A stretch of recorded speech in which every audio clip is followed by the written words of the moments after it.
So kagaya nga ng sinabi natin sa ating nagdaang video mga kaibigan, patungkol sa magiging Game 7 ng kupunan ng Boston Celtics kalaban ng kupunan ng Philadelphia 76ers. Sinabi ko na pwedeng masilat ang Celtics sa kamay ng number 7 play-in team ng Sixers.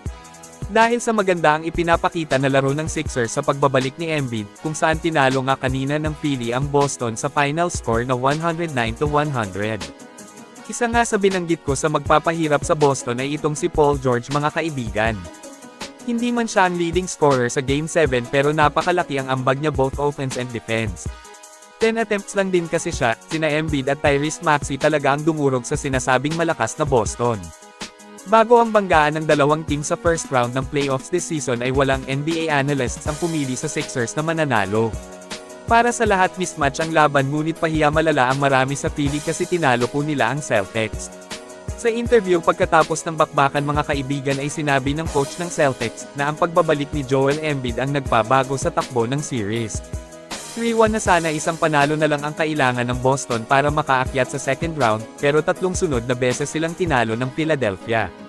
What a comeback series para sa Philly. Tumble ang angas ni Jaylen Brown kay The Process na sinabi rin niya sa interview na talagang nahirapan sila dahil kay Embiid.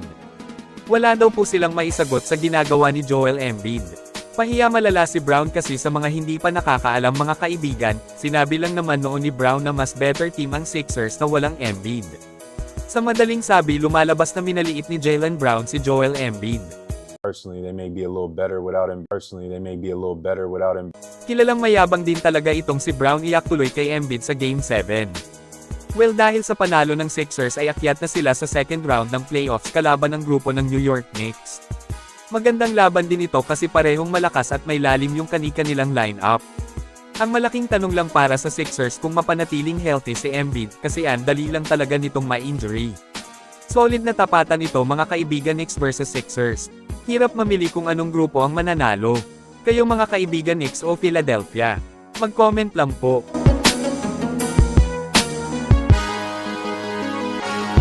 Ngayon matapos ang pagkatalo ng Celtics sa kamay ng Sixers ay maingay agad itong Derek White papuntang Golden State Warriors.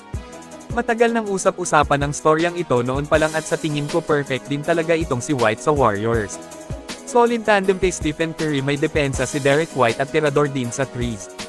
Paniguradong mas lalalim ang GSW kapag makuha nila si White subok na at may championship experience na rin. Kayo anong masasabi nyo dito sa Derek White the Golden State Warriors? Mag-comment lang. Samantala magiging free agent itong si Kristaps Porzingis at may chismis agad na interesado sa kanya ang New Orleans Pelicans.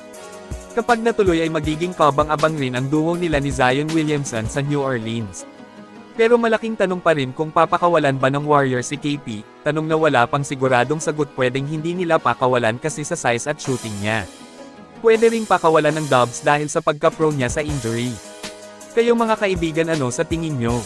I-comment lang po yan sa ibaba at akin pong babasahin yan. Maraming salamat po mag-iingat at God bless sa lahat.